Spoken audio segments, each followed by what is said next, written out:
तो आदाब, नमस्कार, गुड इवनिंग, सत श्री अकाल। एक बार फिर आप तमाम लोगों का स्वागत है क्राइम तक की कहानी के इस एपिसोड में। उम्मीद है पूरी फैमिली अच्छी होगी, अपना ख्याल रख रही होगी। जब भी कोई केस पुलिस के पास आता है सुलझाने के लिए तो दो चीज़ें होती हैं। एक, अगर स्मार्ट पुलिस वाला है, उसको बारीकियां पता है इन्वेस्टिगेशन की, तो वो उसको बड़ा इंटरेस्ट लेकर केस को सॉल्व करता है। और एक पुलिस वाला वो जो केस आया तो पहले ही सर पकड़ लेता है कि अरे यार लोहे का और आ गया, अब इसको भी सुलझाना है, 10 चीज़ें और हैं, मेरा वक्त इसमें बर्बाद होगा। और कई बार ये हर पेशे में होता है कि आदमी जब काम करता है तो कई बार मन से करता है, नौकरी को एंजॉय करता है। कई ऐसा होता है कि यार अब 10 से 5 या जो भी शिफ्ट है, ऑफिस जाना है, काम करना है। तो दोनों चीज़ें होती हैं। जो लोग अपने जॉब को एंजॉय करते हैं वो हमेशा आगे बढ़ते हैं, और जो लोग अपने जॉब को बस जॉब समझकर निपटाते हैं कि बस इतने घंटे गुजारने हैं, तो बस वो उतने घंटे ही पूरी ज़िंदगी गुजारते रहते हैं। और ये फैक्ट। तो कई बार बहुत ज़्यादा, जो अपने देश में इतने सारी पुलिस वाले, इतने सारे थाने हैं, बहुत सारे पुलिस वालों को जानता हूँ। जब भी कोई केस आता है तो पहले ही उनका मुंह बन जाता है कि अरे ये हो गया। मैं कई अपने किस्से बता रहा हूँ कि सामने बैठा हूँ, उनसे दोस्ती है और अचानक को फ़ोन आया, पता चला वो केस आ गया। अरे मुझे 5 दिन बाद वहाँ जाना था, वो फंक्शन था, ये फंक्शन था, अब ये सारा गया। तो उससे ही लग जाता है कि वो बंदा उस केस को निपटाएगा कैसे। और यही वजह है कि जब केस को आप दिल से नहीं सुलझाते हैं और बस निपटा देते हैं तो फिर अदालत में उसका हश्र और अंजाम हम सब देखते हैं। अभी recently last Tuesday Nithari case का जजमेंट आया। 15-15 फांसी की सज़ा, कोहली बरी। पंढेर 3 फांसी की सज़ा, तीनों में बरी, 3 तो लोअर कोर्ट कर चुकी थी। और आज वही मोनिंदर सिंह पंढेर डासना जेल जो गाज़ियाबाद के पास है वहाँ से रिहा हो गया, क्योंकि इलाहाबाद हाई कोर्ट की रिहाई का फरमान आज जेल में पहुँचा। और दोपहर को मोनिंदर सिंह पंढेर, जो उस D5 कोठी का मालिक, जिस कोठी के अंदर 16 बच्चों के कत्ल हुए, वो पंढेर आज आज़ाद है। और तब तक आज़ाद रहेगा जब तक सुप्रीम कोर्ट में CBI चैलेंज करेगी। फिर उसका पता नहीं क्या होगा, क्योंकि 2006 निठारी हुआ था, उसके 2 साल बाद आरुषि हुआ था 2008। उसमें भी जो आरुषि के माँ बाप को CBI की कोर्ट ने उम्र कैद की सज़ा दी थी, इलाहाबाद हाई कोर्ट ने बरी कर दिया। CBI ने सुप्रीम कोर्ट में चैलेंज कर रखा है। आज चैलेंज किए हुए भी मुझे लगता है 5, 6, 8, 10 साल तो हो चुके होंगे। तो पंढेर आज़ाद है। अब देखा जाएगा, सुप्रीम कोर्ट में आराम से 10 साल निकल लेगा। तो ये जो सारे केस हैं, ये इसीलिए ऐसा होता है जब आप ईमानदारी से अपनी जांच नहीं करते। लेकिन इसके उलट भी है, कई ऐसे केस होते हैं जिसमें पुलिस अपनी जी जान लगा देती है, और उससे बड़ी भी चीज़ कि ड्यूटी के अलावा वो अपना दिमाग इस्तेमाल करते हैं। तो अकेला ये नहीं कि लाश है, कातिल नहीं, पहचान नहीं, और पुलिस को इन्वेस्टिगेट करना है। बहुत सारे ऐसे केस हैं, जैसा मैंने कहा कि अगर पुलिस वाले ढंग से करें और दिल से करें, दिमाग से करें, तो हर केस को सुलझाया जा सकता है। मुझे याद आता है ऐसे ही एक केस है, और कुकू FM के प्लेटफॉर्म पर आप भी इसे सुन सकते हैं ऑडियो बुक में। Joshi Abhyankar murder case. Joshi Abhyankar murder case Pune का ही एक ऐसा केस, ये वो केस है जो एक वक्त में पुणे के अंदर जिसने इतनी दहशत फैला रखी थी कि शाम होते ही लोग अपने घरों के दरवाजे बंद कर देते थे। कोई भी बाहर अकेला निकलने की हिम्मत नहीं करता था। और ये इतना पैनिक हुआ कि सरकार तक लोगों की इस हालत को देखकर मतलब चिंतित हो गई कि ये क्या हो रहा है। इतने खूबसूरत शहर में लोगों के अंदर इतनी दहशत है। उसी दहशत की कहानी है जोशी अभयंकर मर्डर केस, जो कुकू FM के प्लेटफॉर्म ऑडियो बुक पर है। इस ऑडियो बुक को अब तक 53,000 से भी ज़्यादा लोग सुन चुके हैं। और ख़ास बात यह कि इसकी 4.4 की टॉप रेटिंग इसे और ख़ास बनाती है। तो ये कहानी आप ज़रूर सुनिए। कुकू FM देश का बेस्ट ऑडियो शो प्लेटफॉर्म है, जिसके 15 लाख से ज़्यादा एक्टिव हिंदी पेड सब्सक्राइबर हैं। और यहाँ हर महीने 4200 घंटे के कंटेंट्स के साथ ये लगातार बढ़ रहा है। कुकू FM ऐप पर 10,000 से ज़्यादा ऑडियो बुक हैं, जिसे आप कहीं भी कभी भी सुन सकते हैं, हिंदी में सुन सकते हैं। इसमें biography, business, crime, entertainment, politics तमाम बुक हैं। क्राइम तक फैमिली के लिए इस वक्त एक खास ऑफर है। कुकू FM ऐप के पहले महीने के सब्सक्रिप्शन पर पूरी क्राइम तक फैमिली के लिए 50% डिस्काउंट है। यानी पहले महीने के लिए सिर्फ 49 रुपये में आपको 10,000 ऑडियो बुक का ऐसा खजाना मिलेगा जिसे आप जहां चाहें सुन सकते हैं और अपना ज्ञान बढ़ा सकते हैं। और इसके अलावा क्राइम तक फैमिली के लिए नीचे दिए गए डिस्क्रिप्शन बॉक्स में लिंक को क्लिक करें और कूपन कोड CRIME50 लगाएं। पूरी क्राइम तक फैमिली के लिए 50% डिस्काउंट के साथ 99 रुपये का सब्सक्रिप्शन सिर्फ 49 रुपये में मिलेगा। आज की कहानी एक ऐसे ही केस की है। ये कहानी महाराष्ट्र के भिवंडी की है, जो बिल्कुल ठाणे के बराबर में है। 20 जनवरी 2022 भिवंडी के अंदर एक पुलिस स्टेशन पड़ता है, Nizampura police station. Nizampura police station के कंट्रोल रूम की घंटी बजती है। सामने से एक अननोन शख्स वो कहता है कि निज़ामपुरा इलाके में एक ब्रिज है, उस ब्रिज के नीचे एक बोरी है और उस बोरी में कुछ ऐसी चीज़ें, लगता है जैसे किसी की लाश है, क्योंकि बोरी के बाहर खून के निशान है, धब्बे। निज़ामपुरा पुलिस कंट्रोल रूम में आए इस कॉल को सुनते ही फ़ौरन उसकी टीम निकलती है, मौके पर पहुंचती है। जिसने भी फ़ोन किया था वो सच बोल रहा था, क्योंकि उसी मौके पर जहां उसने बताया एक बोरी पड़ी थी। जब पुलिस ने उस बोरी को खोला तो उसके अंदर एक लाश थी। लाश 40 साल से ऊपर किसी शख्स की थी, मेल था मरने वाला। लाश ने पूरे कपड़े पहन रखे थे, मतलब उसको कपड़े वपड़े उतारे नहीं गए थे, चेहरा भी ठीक ठाक था, मतलब उसकी शिनाख्त मिटाने की किसी ने कोशिश नहीं की थी। तो पुलिस को लगा चलो कम से कम चेहरा सलामत है, कपड़े भी हैं, तो बाकी कुछ आईडी वाईडी भी मिल जाएगा तो केस सुलझा लेंगे। लेकिन पुलिस को पहला धक्का तब लगा जब बोरी से बाहर लाश निकाल कर तलाशी ली तो उसके किसी भी जेब में ना उसका कोई फ़ोन कार्ड, ना पर्स, ना आईडी, कोई भी चीज़ नहीं, बल्कि पूरी तरह से खाली। एक आदमी है जिसकी लाश पड़ी हुई है, लेकिन शिनाख्त के नाम पे कुछ नहीं है। पुलिस ने लाश को पोस्टमार्टम के लिए भेज दिया, लेकिन लाश के जब कपड़ों की तलाशी ली गई थी तो सिर्फ एक जेब में एक कागज़ का टुकड़ा मिला था और उस टुकड़े को खोल कर देखा तो वो एक प्रिस्क्रिप्शन था, यानी एक डॉक्टर का नुस्खा। शायद कभी डॉक्टर के पास किसी ट्रीटमेंट के लिए गया हो, लेकिन वो टुकड़ा भी बेकार इसलिए कि उस पर उस पेशेंट का नाम ही नहीं था। पेशेंट के नाम वाली जो वो थी वो हिस्सा फटा हुआ था। सिर्फ एक जगह पे एक डॉक्टर का नाम लिखा था, उसके अलावा एड्रेस, फ़ोन नंबर, ये सारी चीज़ें फटी हुई थी। तो एक फटी हुई डॉक्टर की प्रिस्क्रिप्शन, उसकी पर्ची पुलिस वालों के हाथ, बाकी कुछ नहीं। पोस्टमार्टम हुआ, लेकिन उसी दौरान में एक काबिल पुलिस अफसर ने नोटिस किया कि लाश के हाथ पे और जिस्म के बाकी हिस्से पर रेड और ब्लू, लाल और नीले रंग के कुछ निशान हैं। तो जब उसने इस निशान को देखा तो उसे अंदाज़ा हुआ कि ये निशान आमतौर पर जो मोतियों का काम करते हैं, वहाँ पे डाई और पेंट वेंट, तो ऐसे मज़दूरों या उस फैक्ट्री में काम करने वाले लोगों को अमूमन ऐसे निशान पड़ते हैं, क्योंकि उस पुलिस वाले ने ऐसे भी पहले कुछ केस ऐसे सॉल्व किए थे जिसमें ये निशान बड़ा काम आया था। तो उसे लगा कि ये किसी पल फैक्ट्री में काम करता है, किसी मोतियों के। तो अब एक लाश, कोई उसकी शिनाख्त नहीं, दो चीज़ें, एक आधी फटी हुई पर्ची डॉक्टर की और एक उसके जिस्म पर कुछ निशान लाल और नीले। लेकिन पक्का तौर पर यह भी नहीं कह सकते कि यह वाकई मोतियों के किसी कारखाने में काम करता होगा। खैर, पुलिस को तफ्तीश करनी थी, लेकिन यहाँ पुलिस ने इस केस को बहुत सीरियसली लिया। कुछ नए पुलिस वाले भी थे उसमें, उनके लिए और मतलब एक इंटरेस्ट की चीज़ थी। एक ब्लाइंड मर्डर है, उसको सुलझाना है, क्या क्या करना चाहिए। बहुत सारे ऐसे पुलिस वाले होते हैं जो बहुत जोश में होते हैं, तो उनके लिए भी था कि एक चैलेंज है, कोई सबूत, कोई विटनेस नहीं है, कुछ नहीं है। आसपास में भी देखा, कोई कुछ पता नहीं, कुछ मिला नहीं। अब पुलिस ने 2 टीम बनाई और 2 टीम को बनाने के बाद दोनों को काम बांट दिया।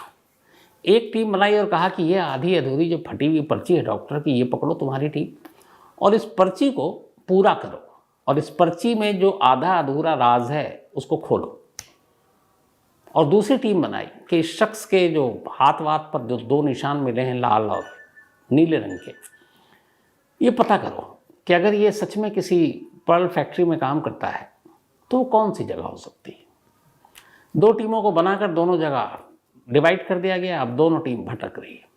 बहुत सारे पल्स फैक्ट्री में एक टीम गई अलग अलग, डेली उनका काम सुबह से शाम तक, मुखबिरों की भी मदद ली, तस्वीर दिखा रहे हैं, लेकिन कहीं से कोई कामयाबी नहीं मिली।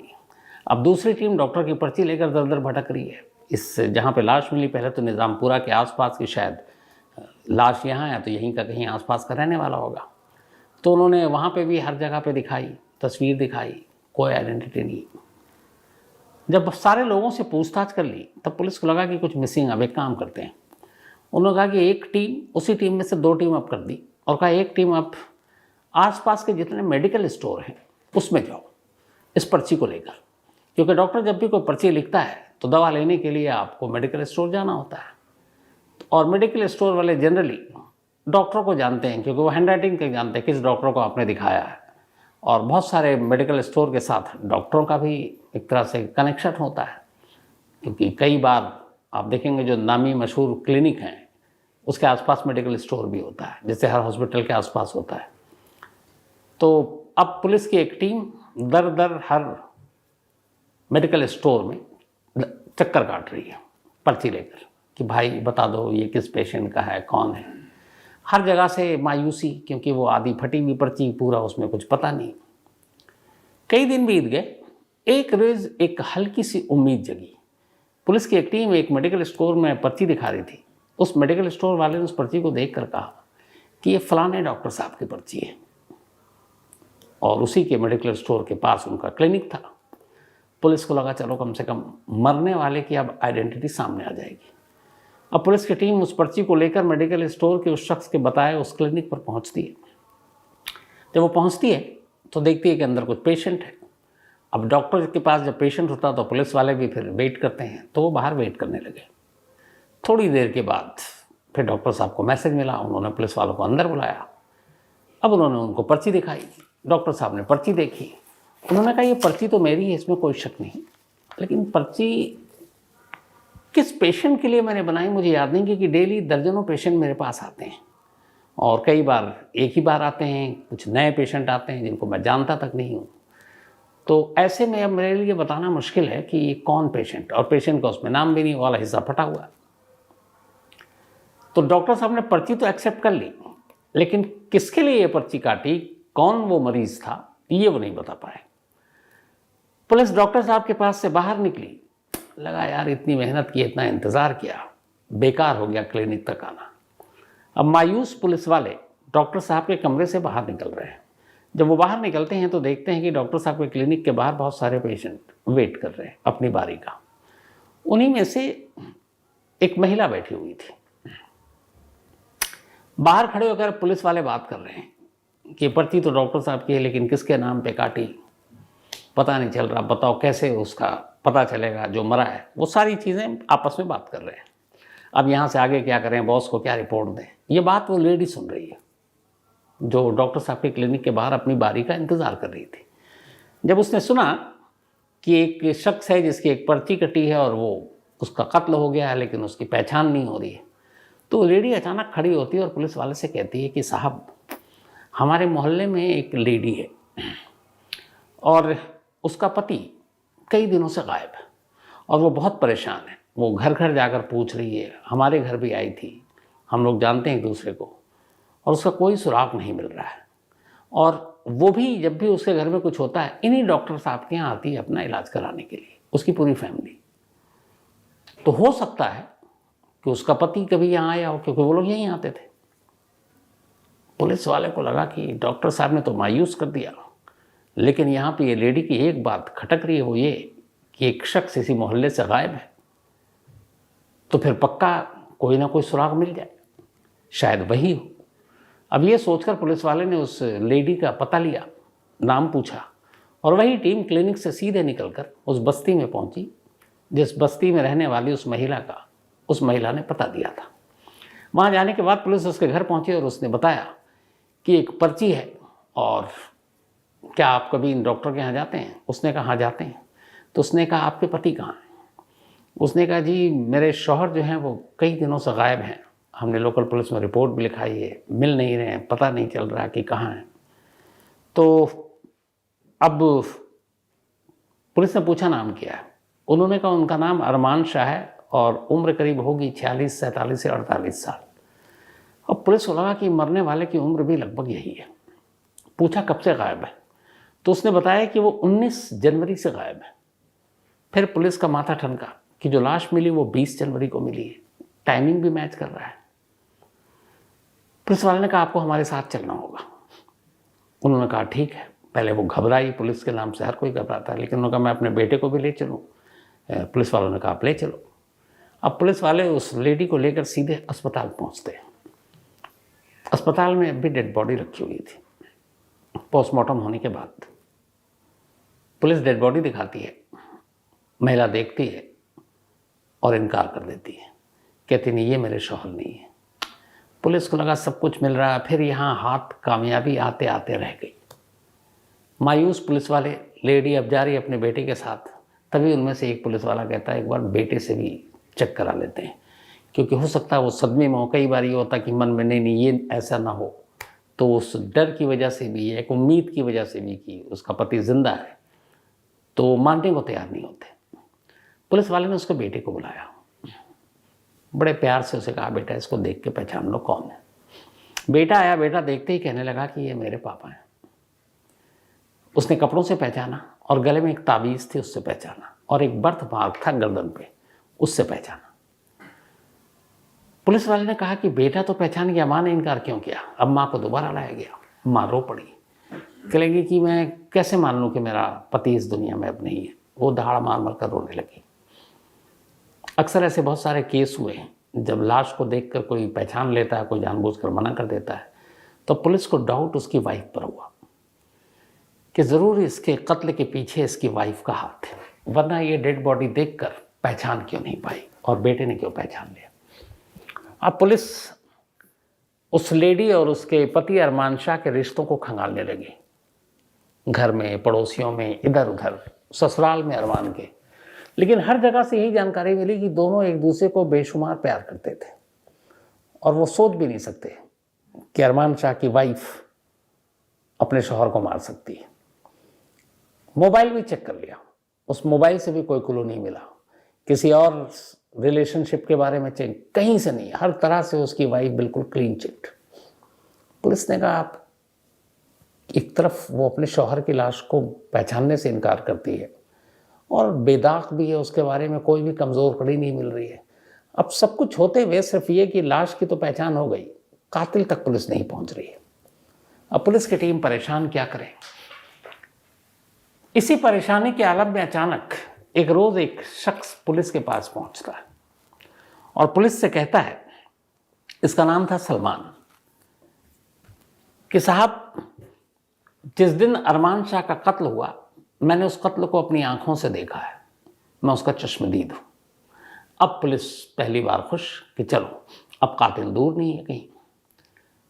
तो उस चश्मदीद सलमान ने बताया कि 19 तारीख की बात है, शाम का अंधेरा हो चुका था और मैं अपने घर लौट रहा था, तभी मैंने देखा कि 3 लोग अरमान को बुरी तरह से पीट रहे हैं और उसे फिर इस तरह मारा, इस तरह मारा, और मैं डर गया। मैं कोने में दुबक कर देखता रहा कि वो मुझे ना देख लें। फिर मैं अपनी जान बचाकर वहाँ से भाग आया। लेकिन मैंने पुलिस को इसलिए खबर नहीं की क्योंकि मैं ऐसे चीज़ों में और पुलिस और इन सब झमेलों में हम लोग फंसना नहीं चाहते। गरीब लोग हैं, कौन चक्कर काटे कोर्ट के, पुलिस के, और कातिलों से कौन दुश्मनी ले। तो पुलिस को यकीन हो गया बहुत सारे ऐसे लोग करते हैं। अब पुलिस खुश कि चलो एक चश्मदीद मिल गया। अब उन्होंने कहा कि चलो तुम उन तीनों का स्केच बनवाओ जो कातिल है। अब सलमान उन तीनों नामालूम कातिल का चेहरा बनवा रहा पुलिस से। इस दौरान में चूंकि अब पुलिस को पता था मरने वाला कौन है, तो अरमान शाह के मोबाइल, अब नंबर भी मिल चुके थे। अरमान शाह के मोबाइल, उसकी वाइफ के मोबाइल को वो पहले ही खंगाल टटोल रहे थे। बहुत सारे नंबर मिले लेकिन कोई काम का नंबर नहीं था। लेकिन इधर सलमान मिल गया, अब वो चश्मदीद था, 3 लोगों के स्केच बनवा रहा है। स्केच पुलिस के पास, लेकिन वो चेहरा गांव में, उस इलाके में कोई पहचानने को तैयार नहीं, मतलब वो शख्स कोई नहीं जानता। पुलिस को लगा ये क्या है, ये चश्मदीद बताया। कई बार ये भी होता है कि आर्टिस्ट ठीक नहीं होते, चेहरा ठीक नहीं बनता है। अब पुलिस फिर परेशान। अब वो फिर से मोबाइल के कॉल डिटेल पे जाते हैं, क्योंकि अब तक वो बीवी को शक के घेरे में रखकर सारी जांच कर रहे थे, उस हिसाब से नंबर देख रहे थे। अब उन्होंने दोबारा सारे नंबरों को चेक करना शुरू किया, उनमें से कुछ नंबर जो है जान पहचान के मिले, उनसे बात हो गई। एक नंबर पर पुलिस के आके नजर रुक गई। जब उन्होंने उस पर कॉल किया तो दूसरी तरफ से जो फोन कॉल था वो उसी चश्मदीद ने उठाया, यानी सलमान ने, जो पुलिस को यह कह रहा था कि 19 तारीख को उसने कत्ल होते हुए देखा। अब अरमान शाह के मोबाइल पर सलमान का फ़ोन नंबर है, सलमान फ़ोन उठा रहा है और उससे बहुत बार बात हुई है, और पूछताछ के दौरान सलमान ने कभी ये बात खोला नहीं। अब पुलिस ने जब तफ्तीश की तो पता चला कि अरमान ने जिस तरीके से अपनी गवाही में जब बताया कि मैं चश्मदीद हूँ, कत्ल होते हुए देखा है और वो ऐसे और ऐसे ऐसे मार रहे थे, पोस्टमार्टम रिपोर्ट में ठीक उसका उल्टा था। पोस्टमार्टम रिपोर्ट में जिस तरीके से सलमान ने कहा कि उसको मारा गया, उसमें था ही नहीं कि वैसे मारा गया। उसका गला घोंटा गया था, उसको रॉड से मारा गया था, जबकि ये बता रहा था कि उन्होंने डंडे से मारा, हाथ से गला घोंटा और ये सारी चीज़ें। तो पुलिस को लगा कि ये जो कहानी सुना रहा था कत्ल की, उसमें बहुत लोचा है और पोस्टमार्टम रिपोर्ट की कहानी बिल्कुल अलग है। अब पुलिस को सलमान पे डाउट हुआ, उन्होंने सलमान को उठाया। इसके बाद सलमान की अच्छी खातिरदारी की। फिर सलमान ने मुंह खोला। जब सलमान ने मुंह खोला तो दो और लोग सामने आए। फिर वो दो और आए और उन दोनों ने कहानी सुनाई। तो दरअसल सलमान ने एक चीज़ सच कहा था कि उस रात 3 लोगों ने मिलकर कत्ल किया था अरमान शाह का। बस एक चीज़ झूठ बोला था, उन 3 में से एक वो भी था। तो अब तीनों सामने आ गए, कहानी खुल गई, वजह सामने आने बाकी थी। तीनों ने वजह भी बता दी। इसमें से अरमान शाह और ये 2 लोग बाकी जो थे, तीनों दोस्त थे। लेकिन इनमें से एक, सलमान को ये शक था कि अरमान शाह और उसकी वाइफ के बीच में कुछ रिश्ते। बस इसी शक के बिना पर एक रोज़ उसने शाम के अंधेरे में अपने 2 दोस्तों को पहले तैयार किया और बताया कि ऐसी ऐसी बात है। तो उन्होंने कहा कि जब ऐसा है तो फिर इसे मार डालो। और एक छोटी सी बात जो मतलब पुख्ता भी नहीं थी कि वाकई ये सच है कि नहीं, तीनों ने धोखे से शाम को बुलाया और बुलाने के बाद अरमान शाह का कत्ल कर दिया। और उसके बाद ये कहानी गढ़ी। अब सलमान से पूछा गया कि अगर तू ये ना बनता, चश्मदीद सामने ना आता, तो सीन में नहीं होता, तो तू सामने क्यों आया चश्मदीद की कहानी लेकर? उसने कहा एक्चुअली 2 चीज़ें करना चाहता था मैं। एक कि अगर मैं चश्मदीद बन के पुलिस की मदद करूंगा तो पुलिस मेरी तरफ से सारा ध्यान हटा देगी, वो मेरे बारे में तो सोचेगी ही नहीं। दूसरा, इस दौरान जो मेरे बाकी दोस्त हैं 2 जिन्होंने कत्ल किया है, उनको यहाँ से निकलकर बहुत दूर अपने अपने होम टाउन जाने का मौका मिल जाएगा। तो इसीलिए मैंने ये प्लानिंग की कि मैं खुद सामने आऊँ और पुलिस को भटका दूँ और मेरे दोस्तों को सेफ पैसेज मिल जाए। लेकिन आखिर में कहानी खुल गई और तीनों पकड़े गए। तो अगर पुलिस सचमुच अपने दिमाग से किसी केस को इन्वेस्टिगेट करे तो कहते हैं कि किसी मुजरिम का बचना नामुमकिन है। तो ये थी आज की कहानी। कहानी ख़त्म करूँ उससे पहले वही अपना सिलसिला। आज ऋचा सिंह, इनका बर्थडे है, तो हैप्पी बर्थडे ऋचा जी। और ये शिशिर प्रधान जी की वाइफ हैं। साथ ही आद्विक सैनी का भी आज बर्थडे है, तो हैप्पी बर्थडे आद्विक। और ये भेजा है विनीत कुमार जी ने, उनके बेटे हैं। निशा रानी का भी आज जन्मदिन है, तो हैप्पी बर्थडे निशा जी। और ये भेजा है मंटू कुमार ने।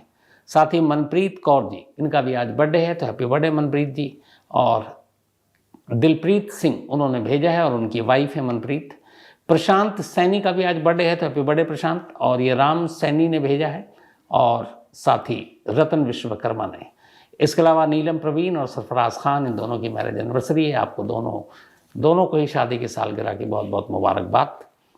प्रशांत कुमार, इन्होंने एक सवाल पूछा है कि ये BBC है क्या? तो अगर वही है जो मैं समझ रहा हूँ तो वो BBC मतलब British broadcasting corporation, radio, TV, website जो भी है, तो BBC का फुल फॉर्म यही है, ब्रिटिश ब्रॉडकास्टिंग कॉरपोरेशन। संतोष कामत ये पूछते हैं मेरे बारे में कि जब आप कहानी सुनाते हैं तो आपकी आवाज़ बड़ी दबी होती है, बड़ी आराम से तसल्ली से सुनाते हैं, लेकिन जब आप शो करते हैं आज तक पे कोई भी, चाहे वो वारदात और बाकी, तो उसमें आपकी आवाज़ बहुत ज़्यादा ऊंची और बुलंद होती है। तो आपने सही कहा संतोष जी। क्या होता है कि टीवी पे जब कोई शो करता हूँ तो वो 1, 2, 3 मिनट का एक चंक होता है एंकर, तो वहाँ आपको अपने आप को भी एनर्जेटिक दिखाना होता है एकदम, ताकि लोगों का कान अपनी तरफ खींच सके। तो वहाँ एक रूप दूसरा होता है। लेकिन कहानी कभी चीख कर नहीं सुनाई जा सकती। दादी नानी बचपन में जो हम सुनते हैं, बिस्तर पर लेटे हुए हैं और हम लेट कर बराबर में जिससे कहानी सुना रहे हैं, वो बहुत धीमी आवाज़ में सुनाते हैं। उसकी एक वजह ये होती है कि रात का वक्त होता है, आप नींद में जा रहे होते हैं, ऐसे में शोर बिल्कुल अच्छा नहीं लगता। तो जितनी मध्यम आवाज़ हो, इतनी कि आपके कानों तक आसानी से चली जाए, तो फिर सुनने में मज़ा आता है।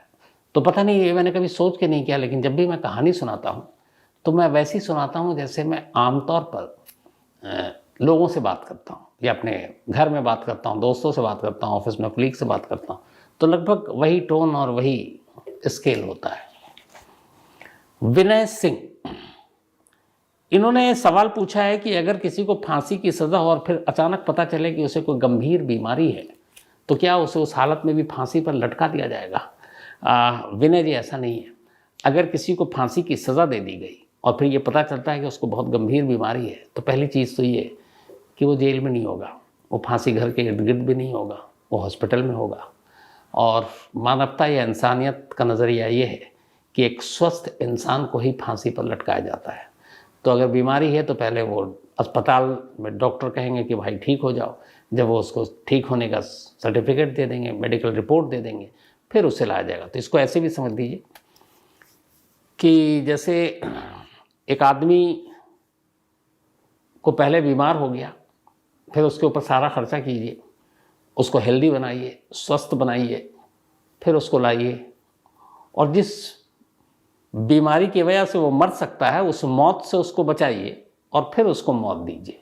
कोको एफएम देश का बेस्ट ऑडियो शो प्लेटफॉर्म है जिसके 15 लाख से ज़्यादा एक्टिव हिंदी पेड सब्सक्राइबर हैं, और यहाँ हर महीने 4200 घंटे के कंटेंट्स के साथ ये लगातार बढ़ रहा है। कोको एफएम ऐप पर 10,000 से ज़्यादा ऑडियो बुक हैं जिसे आप कहीं भी कभी भी सुन सकते हैं, हिंदी में सुन सकते हैं। इसमें biography, business, crime, entertainment, politics तमाम बुक हैं। क्राइम तक फैमिली के लिए इस वक्त एक खास ऑफर है। कोको एफएम ऐप के पहले महीने के सब्सक्रिप्शन पर पूरी क्राइम तक फैमिली के लिए 50% डिस्काउंट है। यानी पहले महीने के लिए सिर्फ 49 रुपये में आपको 10,000 ऑडियो बुक का ऐसा खजाना मिलेगा जिसे आप जहां चाहें सुन सकते हैं और अपना ज्ञान बढ़ा सकते हैं। और इसके अलावा क्राइम तक फैमिली के लिए नीचे दिए गए डिस्क्रिप्शन बॉक्स में लिंक को क्लिक करें और कूपन कोड CRIME50 लगाएं। पूरी क्राइम तक फैमिली के लिए 50% डिस्काउंट के साथ 99 रुपये का सब्सक्रिप्शन सिर्फ 49 रुपये में मिलेगा। आज की कहानी में इतना ही। अब आपसे मुलाकात होगी कल रात 9 बजे किसी नई कहानी के साथ। तब तक अपना ख्याल रखिएगा। Thank you very much.